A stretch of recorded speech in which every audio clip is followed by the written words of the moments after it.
Mexico का एक ऐसा गांव जहां पे कोई भी इंसान जन्म लेने के कुछ देर बाद ही अंधा हो जाता है, एक पेड़ के चलते। और क्या आपको पता है कि जूते के पीछे ये लूप किस लिए होता है? इसका एग्जैक्ट पर्पस क्या है? इस वीडियो में आप ऐसे ही अमेजिंग रैंडम फैक्ट्स को जानने वाले हो। फैक्ट नंबर 13, क्या आपको पता है कि हमारा नेशनल फ्लैग जिसको हर कोई जानता है, उसे डिजाइन किसने किया है? उसे डिजाइन इन्होंने किया है, पिंगली वेंकैया। ये एक इंडियन फ्रीडम फाइटर थे एंड इंडियन नेशनल फ्लैग के डिजाइनर ये थे। बहुत कम ही लोग को पता है कि हमारे इंडियन नेशनल फ्लैग का डिजाइनर ही कौन है। इस ऑब्वियस से क्वेश्चन का आंसर भी बहुत कम लोग को पता है। फैक्ट नंबर 12, मेक्सिको का एक ऐसा गांव है जहां पे कुत्ते और इंसान या फिर कोई भी जानवर जो है नॉर्मल, वो अपना आई साइट खो देते हैं। उस गांव का नाम है टिल्टेपेक विलेज और ये मेक्सिको में मौजूद है और इसे अंधों का गांव माना जाता है। ऐसा नहीं है कि कोई रहस्यमय कारण के चलते जन्म ही कोई अंधा लेता है, वैसा नहीं है। जन्म नॉर्मल बच्चों की तरह होता है जैसा कि हर जगह होता है, लेकिन जन्म लेने के बाद मिस्टीरियस कारणों की वजह से वहां के लोग और बच्चे और बाकी जानवर अंधे हो जाते हैं। ये दुनिया के सबसे रहस्यमय गांवों में से एक है और इसका कारण 2 माना जाता है। अभी तक वहां पे प्रॉपर रिसर्च भी नहीं हुआ है। रिसर्च टीम अभी तक नहीं गई है उसका पूरा आंसर पता करने, और मुझे नहीं पता क्यों नहीं गई है। वहां पर एक पेड़ है जिसको वो लोग कर्स्ड यानी श्रापित मानते हैं एंड ऐसा माना जाता है कि उस पेड़ को देखने के बाद ही वहां के लोग अंधे हो जाते हैं।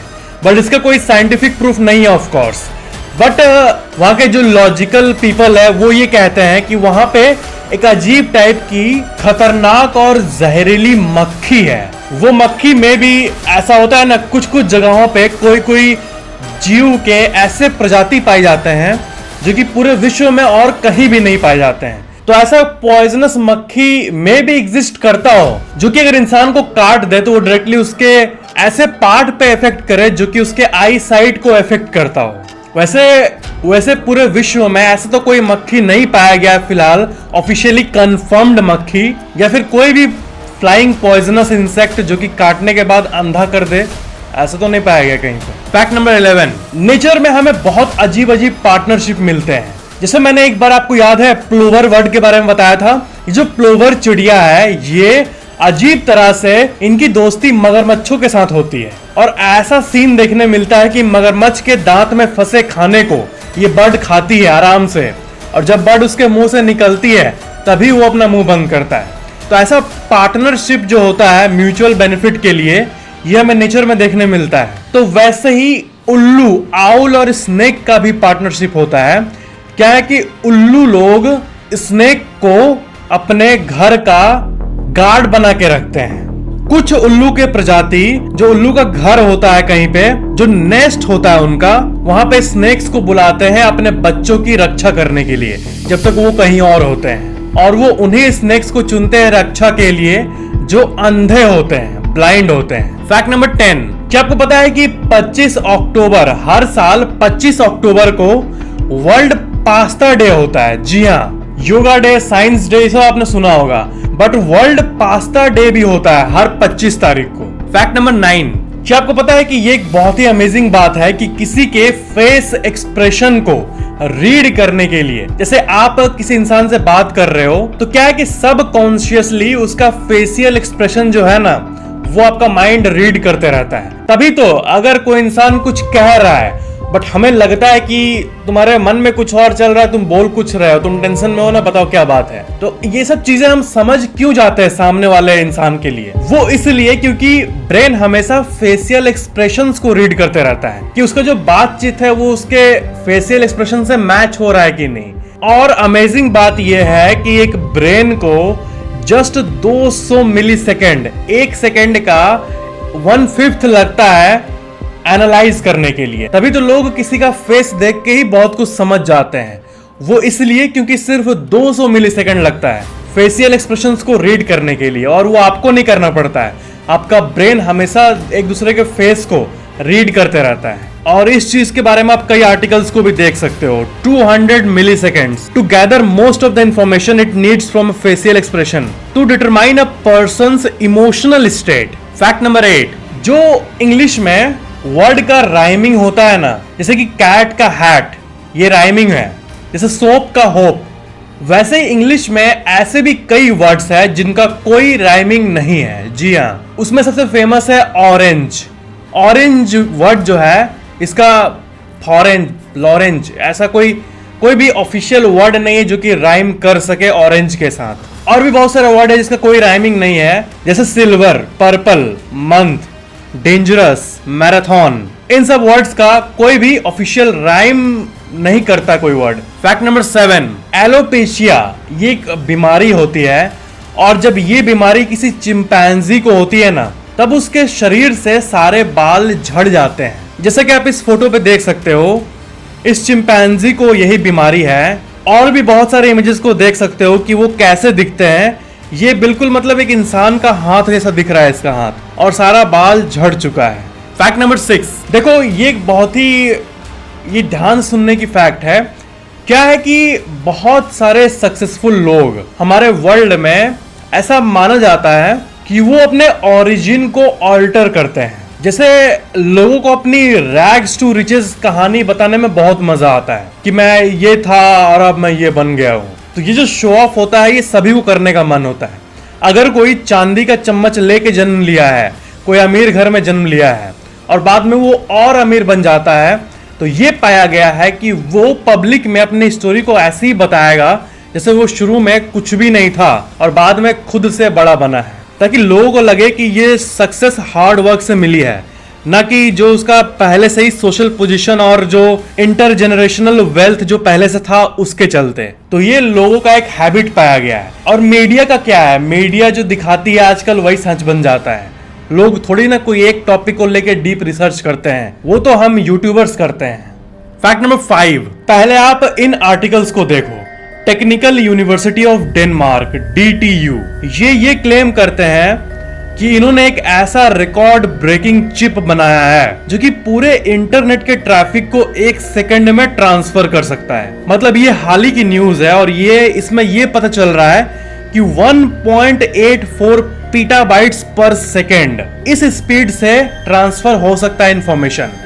1.84 पेटाबाइट पर सेकेंड। मोबाइल में जो KB, MB, GB, TB ये सब होता है, उसका लिस्ट आप मेरे बगल में देख सकते हो, और देखो PB कहां पे आता है। तो इतना इंफॉर्मेशन 1 सेकेंड में ट्रांसफर करने का जो चिप वायर टेक्नोलॉजी है, वो सक्सेसफुल हो चुका है डेनमार्क में। नासा में आपने 1 टेराबाइट या फिर 100 गीगाबाइट पर सेकेंड तो सुना ही होगा, नासा यूज करती भी है, एक्टिवली यूज करती है। लेकिन ये जो एक अमेजिंग सा जो बेंचमार्क है, इसको डेनमार्क में हासिल किया गया है। फैक्ट नंबर 4, जो सनफ्लावर है, फूल सूरजमुखी, उसको क्या आपने कभी ध्यान से देखा है? क्या आपने सूरजमुखी सनफ्लावर को कभी पास से देखा है, छू के देखा है? आप छूगे ना तो आप ये नोटिस करोगे कि जो पूरा सनफ्लावर होता है उसको जैसे आप जूम करके देखोगे तो आपको और छोटे छोटे फ्लावर्स दिखेंगे। जो सनफ्लावर है वो actually hundreds of smaller flower से बना होता है और बिल्कुल परफेक्टली सिमेट्रिकल वे में बना होता है। मतलब ऐसा लगता है किसी रोबोट ने उसे डिजाइन किया है बिल्कुल परफेक्टली। और नेचर की टेक्नोलॉजी की तो क्या बात करें, ब्रेन को देख लो, यूनिवर्स का सबसे पावरफुल चीज है, लेकिन क्या आवाज कर रहा है? कहां आवाज कर रहा है? और वही इंसान कोई पावरफुल डिवाइस को बनाए तो वो आवाज करेगा पूरा।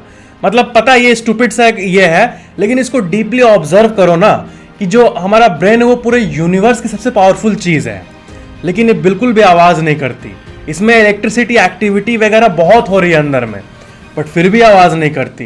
पूरा बॉडी का सिस्टम देख लो, यूनिवर्स का सिस्टम देख लो, ये कोइंसिडेंस देख लो कि ग्रहण तभी लगता है क्योंकि सूरज और चांद का जो शेप है और जो साइज है वो बिल्कुल सेम है, इसलिए ओवरलैप कर जाता है। बट एक्चुअली में सूरज इतना बड़ा है, चांद इतना छोटा है, लेकिन सूरज जितना धरती से दूर है उससे 400 गुना पास चांद है। बट साइज में भी सूरज जितना बड़ा है उससे 400 गुना ज्यादा छोटा ही चांद है। Even though moon is 400 times smaller than the sun, it's also about 400 times closer to the earth than the sun. यही वो coincidences है जो कि हमारे वर्ल्ड को अमेजिंग बनाती है। इसलिए दोनों का साइज आसमान में सेम दिखता है, but it's a complete coincidence. Fact number 3, Horace Burgess, इन्होंने वर्ल्ड का लार्जेस्ट ट्री हाउस बनाया था। ट्री हाउस के बारे में तो आपको मालूम ही होगा कि पेड़ के ऊपर कोई घर बनाता है, जो कि ऑफ कोर्स बहुत ही रिस्की होता है, लेकिन उसको ट्री हाउस कहते हैं। बहुत लोग हैं इस दुनिया में जो एक्चुअली में ट्री हाउस में रहना ही पसंद करते हैं, क्योंकि उनको एडवेंचरस लगता है। तो इस दुनिया का सबसे लार्जेस्ट ट्री हाउस जो है वो आप अपने स्क्रीन पे देख रहे हो, और इसे बनाने में 14 साल से भी ज्यादा लगा, क्योंकि वो इसको पार्ट वाइज बनाते गए, और 14 साल बाद जाके वो बिल्कुल खुश थे कि मैंने पूरे धरती का सबसे बड़ा ट्री हाउस आखिरकार बना डाला।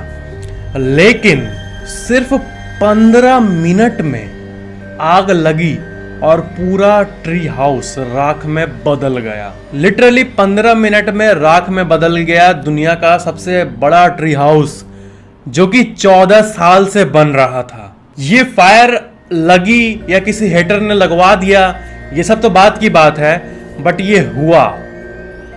फैक्ट नंबर 2, ऐसी कई छोटी छोटी चीजें होती है हमारी लाइफ में जो हमारे लाइफ को बिल्कुल टर्न कर देती है, और हम ये कहते हैं कि अगर उस दिन ये नहीं हुआ होता तो आज मैं यहां नहीं होता। तो वैसे ही 90s में LL Cool J, एक जो रैपर थे, उन्होंने ऐसी सैडनेस में अपने ग्रैंड माँ से कहा कि अब रैप करके शायद मैं अब ज्यादा पैसे नहीं कमा पाऊंगा, क्योंकि अब दूसरे तरह का रैप वगैरह सब पॉपुलर हो रहा है और वो मेरे को ठीक से नहीं आता। मेरे को तो जो ट्रेडिशनल रैप है वही आता है। तो उनकी ग्रैंड माँ ने रिस्पॉन्ड किया कि oh baby just knock them out, मतलब उनको पछाड़ो ना, गाओ तुम भी।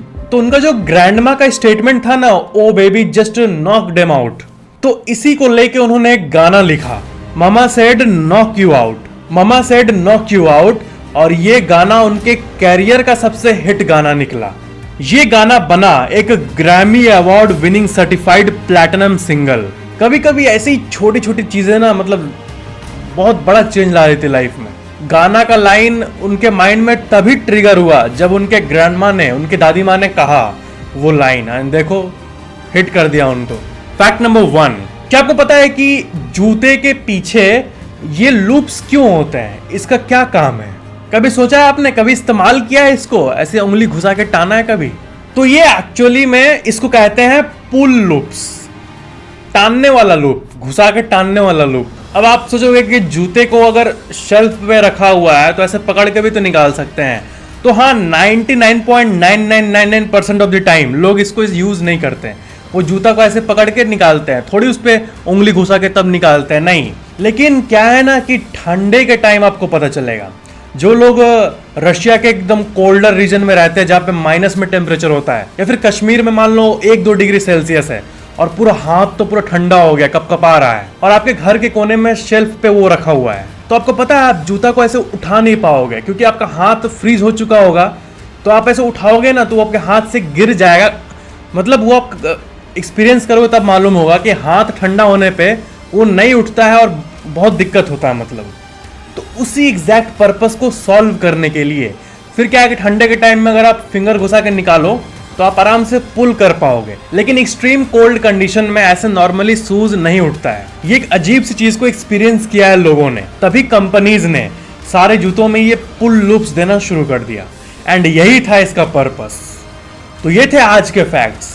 ऐसी और अमेजिंग फैक्ट्स के सीरीज को देखने के लिए आप यहाँ पे क्लिक कर सकते हो TEF के सारे अमेजिंग फैक्ट्स के एपिसोड देखने के लिए, और वीडियो को लाइक करना और बताना कि ये वीडियो कैसा लगा नीचे कमेंट में, और शेयर जरूर कर देना, और चैनल को सब्सक्राइब करके बेल आइकन जरूर ऑन कर लेना। Thank you so much for watching this video.